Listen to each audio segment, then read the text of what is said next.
नाज़रीन अस्सलाम वालेकुम। डॉक्टर दानिश रियल फोकस के साथ हाजिर है। 26वीं आईनी तरमीम आपके आखिर कानून का हिस्सा बन गई है और इस सिलसिले में आपने बहुत तमाशे भी देखे होंगे, बड़े मुलाकातें, रात दिन भाग दौड़, ये ड्राफ्ट में से ये चीज़ निकाला जाए, ये हमने निकलवा दिया, ये मौजूद था, ये है, फला है। असल में जो 26वीं आईनी तरमीम में जो सबसे अहम चीज़ थी वो थी कॉन्स्टिट्यूशनल कोड। और सवाल ये है कि कॉन्स्टिट्यूशनल कोड के लिए पीपल्स पार्टी भी राज़ी थी, PMLN भी राज़ी थी, मीसाक का हिस्सा था और CUI भी राज़ी थी। तो क्या वजूहत है कि कॉन्स्टिट्यूशनल कोड नहीं बनी? क्योंकि कॉन्स्टिट्यूशनल कोड का फ़ायदा बराह रास्त आवाम को पहुँचता। किस तरह? मसलन कॉन्स्टिट्यूशनल कोड डायरेक्ट तो नहीं पहुँचाता, वो किस तरह पहुँचता मैं बताता हूँ, जो आईनी बेंच नहीं दे पाएगा। और उसकी भी वजूहत मैं बता रहा हूँ। कई एक्सपर्ट्स से मेरी बात हुई, मैं एज ए तालिब इल्म भी ये समझता हूँ कि इस वक्त मुल्क को सबसे ज़्यादा अहम चीज़ कॉन्स्टिट्यूशनल कोड थी। क्यों? कि कॉन्स्टिट्यूशनल कोड बनता तो चीफ जस्टिस कॉन्स्टिट्यूशनल कोर्ट अलग होता और वहाँ पर सिर्फ फेडरल कॉन्स्टिट्यूशनल मैटर्स सारे के सारे अहम तरीन जो सुप्रीम कोर्ट सुनती है वो उन्होंने सुनना था। और वहाँ आने वाले जजेस एक्सपर्ट्स होते हैं कॉन्स्टिट्यूशनल कोर्ट के। अभी तो सुप्रीम कोर्ट में बहुत से ऐसे जजेस हैं जो क्रिमिनल केसेस में, फौजदारी मुकदमात में, सिविल मुकदमा, ज़मीनों का केस और मैरिज केस, बैंकिंग केस के जो वकील थे वो भी सुप्रीम कोर्ट और हाई कोर्ट में आए हैं और कॉन्स्टिट्यूशनल मैटर देख रहे हैं। लेकिन जब कॉन्स्टिट्यूशनल कोर्ट बनती तो डेफिनेटली उसमें जो एक्सपर्टीज़ थी, जो आते बनते वो कॉन्स्टिट्यूशन, तो उसका फ़ायदा होता, जाहिर है कि वो बेहतर फैसला कर सकते थे एक। और जब कॉन्स्टिट्यूशनल कोर्ट बनती तो नए जजेस उसमें आते, चाहे वो रिटायर्ड जजेस होते। सुप्रीम कोर्ट के 17 जजेस जो हैं वो चीफ जस्टिस की मौजूदगी में उन पेंडेंसी केसेस को देखता जो 62,000 से ज़्यादा आवाम के केसेस हैं, सालों से पड़े हुए हैं। लोग तो मर गए हैं काफ़ी जिनके केसेस गए हुए हैं। आखिरी मसाइल आपको पता है, सेशन कोर्ट से हाई कोर्ट से फिर ये जाता है सुप्रीम कोर्ट। बहुत सारे केसेस लड़ते हुए सुप्रीम कोर्ट तक जाते हैं, आखिरी फैसले तक जाते हैं। उसमें कई फौजदारी केसेस होते हैं, क्रिमिनल केसेस हैं, सिविल मैटर्स हैं, बहुत अर्जेंट मैटर्स भी हैं। तो सुप्रीम कोर्ट में ये पेंडिंग पड़े हुए थे, तो आवाम का बहुत बड़ा नुकसान हो रहा था। लेकिन जब कॉन्स्टिट्यूशनल कोर्ट बनती तो फिर ये सिर्फ सुप्रीम कोर्ट के 17 जजेस ये केस के देखते। अब आईनी बेंच भी बन रही है तो आईनी बेंच भी कॉन्स्टिट्यूशनल मैटर सिर्फ सुनेगी, वो क्रिमिनल सिविल मैटर नहीं सुनेगी। लेकिन यहाँ नुकसान क्या है? नुकसान ये है कि जो आईनी बेंच बनने के बाद या आईनी बेंच बनने जा रही है उस सुप्रीम कोर्ट में बैठे हुए जजेस से बनेगी जिनमें बहुत से एक्सपर्टीज नहीं है। एक तो ये नुकसान है। दूसरा नुकसान जो है वो ये है कि 17 जज अगर फर्ज कीजिए सुप्रीम कोर्ट में है, वैसे तो 15 होते हैं, 12 होते हैं, चले मान लेते हैं 17 जजेस हैं। इन 17 जजेस में से जो खुसूसी कमेटी है पार्लियामेंट की 12 रुकनी, वो जहाँ चीफ जस्टिस उसका फैसला करेंगे, उसी तरीके से जुडिशल कमीशन ये फैसला करेंगे कितने जजेस होना चाहिए। क्योंकि इसमें भी अमेंडमेंट हुई है, 4 पार्लियामेंट के लोग आ गए, पार्लियामानी कमेटी और जुडिशल कमीशन को मिलाकर एक जुडिशल कमीशन बना दिया गया है।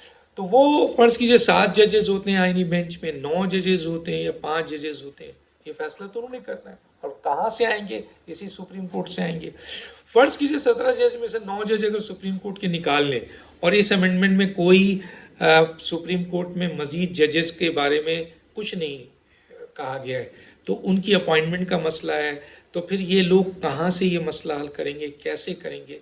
तो ये 9 जजेस, 10 जजेस या 12 जजेस पेंडेंसी को किस तरह देख सकेंगे? ठीक है ना, क्योंकि सुप्रीम कोर्ट के जो चीफ जस्टिस है वो एक ही है, जाहिर है उस पर भी बर्डन होगा। कॉन्स्टिट्यूशनल कोर्ट भी देखेगा, वो ये सुप्रीम कोर्ट भी देखेगा। तो अवाम के जो पेंडेंसी का केस है उससे ये तो हल नहीं होता है जब तक कि मजीद अमेंडमेंट करके नंबर ऑफ जजेस का इजाफा ना किया जाए।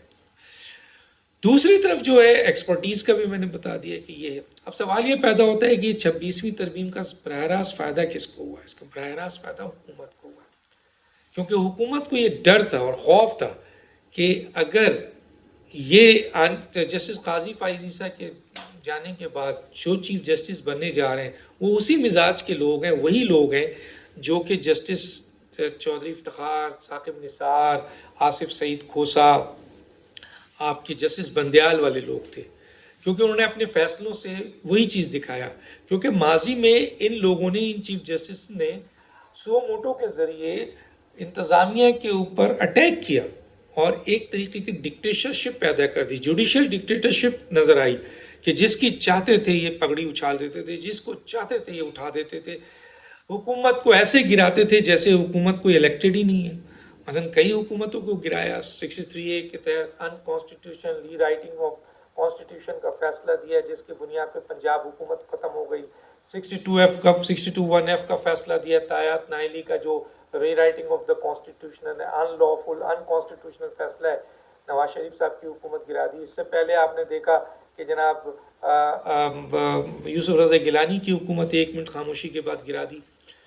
ذوالفقار علی بھٹو صاحب کو پھانسی پہ لٹکا دیا. تو جوڈیشری نے جو اپنا طریقہ کار، کیونکہ 58(2) بھی ختم کر کے پارلیمنٹ نے کم از کم اسٹیبلشمنٹ کی وہ جو ڈکٹیٹرشپ تھی اس کو توڑ دیا تھا کہ وہ جب چاہتے تھے جس وقت چاہتے تھے حکومت گرا دیتے تھے. اب وہی چیز جوڈیشری کی پاور آ گئی. جوڈیشری نے 52(8) کی ساری پاور دے لی کہ انہوں نے حکومت کو اور پارلیمنٹ کو ایک مفلوج کر دیا. یعنی پارلیمنٹ کوئی قانون سازی کر دے تو اڑا دیتے تھے یہ. اور دوسری بات یہ ہے کہ حکومت جو ہے وہ چل ہی نہیں پاتی تھی. سو موٹو نوٹس لے کے ہر چیز میں انٹرفیرنس، جبکہ جوریڈکشن کلیئر ہے. اگر ہر ادارہ اپنی جوریڈکشن پہ چلے، اور سپریم کورٹ نے بھی اپنی جوریڈکشنز کو رکھی ہوتی اور اس جوریڈکشن سے تجاوز نہیں کیا ہوتا، تو آج یہ 26ویں ترمیم نہیں آتی. یہ 26ویں ترمیم آنے کی ذمہ دار چودھری افتخار سے لے کے جسٹس آصف سعید کھوسا، ثاقب نثار، جسٹس بندیال، جسٹس زولدار، یہ سب ذمہ دار ہیں.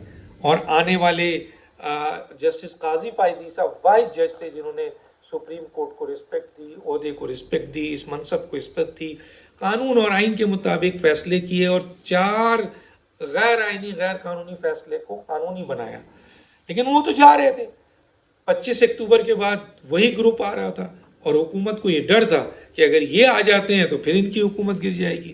اور جو اتنے کام ہو رہے ہیں، حکومت معاشی طور پر بہتر کی طرف جا رہی ہے، ملک کو بہتری کی طرف لے جایا جا رہا ہے، آئسولیشن کو ختم کیا جا رہا ہے، کام ہو رہا ہے، پالیسیز بنائی جا رہی ہے، پلاننگ، وہ سب تباہ ہو جائے گی. کیونکہ یہ آنے والے 25 اکتوبر کے بعد کسی بھی وقت، اور اشارہ بھی دے رہے تھے اور ایسی اسٹیٹمنٹ بھی دے رہے تھے. اور ابھی 8 رکنی بینچ نے جو فیصلہ دیا تھا وہ بھی ری رائٹنگ آف دا کانسٹیٹیوشن تھا، اور جمے ہوئے ابھی بھی نظر ثانی کے بجائے کلیریفیکیشن دے رہے ہیں. تو یہ راستہ نظر آ گیا تھا کہ اگر یہ آ گئے تو حکومت نے گرنا ہی گرنا ہے. تو حکومت نے بچانا تھا، اور تمام ایکٹیویٹیز جو کر رہے ہیں اس سے پہلے ملک کو ڈیٹوریٹ کیا ان تمام فیصلوں نے جو چودھری افتخار سے لے کے جسٹس بندیال تک کے چیف جسٹس اور ججز نے یہ فیصلے کیے. تو چنانچہ حکومت نے اپنے آپ کو مضبوط کیا اور پارلیمنٹ نے اس کلب کو نیوٹرلائز کیا اور پاور اپنے ہاتھ میں لے گئی. ویسے تو پارلیمنٹ کے پاس یہ اختیار حاصل ہے کہ وہ سپریم کورٹ کو ختم کر سکتی ہے قانون سازی کر کے. تو پارلیمنٹ نے اپنا اختیار لیا، 2/3 میجورٹی سے آئین میں ترمیم کی گئی، اور یہ اختیار ایسا ہے کہ اب چیف جسٹس کے پاس سو موٹو نوٹس کی بھی پاور نہیں ہے، اور اہم پاور جو ہے اب کمیٹیز کے پاس چلی گئی، جوڈیشل کمیشن کے پاس چلی گئی. تو چنانچہ حکومت کا ڈر اور خوف ختم ہو چکا ہے اور حکومت اب ریلیف پا چکی ہے. اس کا سب سے زیادہ فائدہ حکومت کو پہنچا ہے، اور اس کے ذمہ دار جسٹس افتخار سے لے کر جسٹس بندیال تک جتنے چیف جسٹس گزرے ہیں وہ سب ہیں. اور آنے والے قاضی فائز عیسیٰ کے بعد جو چیف جسٹس اور بینچ آ رہا تھا وہ بھی جو باہر باتیں کر رہا تھا، جو سٹیٹمنٹ دے رہا تھا، اور جس طرح ان کو ایک طریقے سے خاص پولیٹیکل پارٹیز کے ججز کے طور پر پیش کیا جا رہا تھا، اور یہ خود بھی اپنے پاؤں میں کلاڑی مار رہے تھے. تو چنانچہ یہ ذمہ دار ہیں. لیکن پینڈنسی آف دا کیس جو عوام کا ہے، ایز سچ آئینی بینچ بننے سے ابھی اس کا تدارک نہیں ہوا ہے جب تک کہ اس میں مزید بہتری نہ لائی جائے.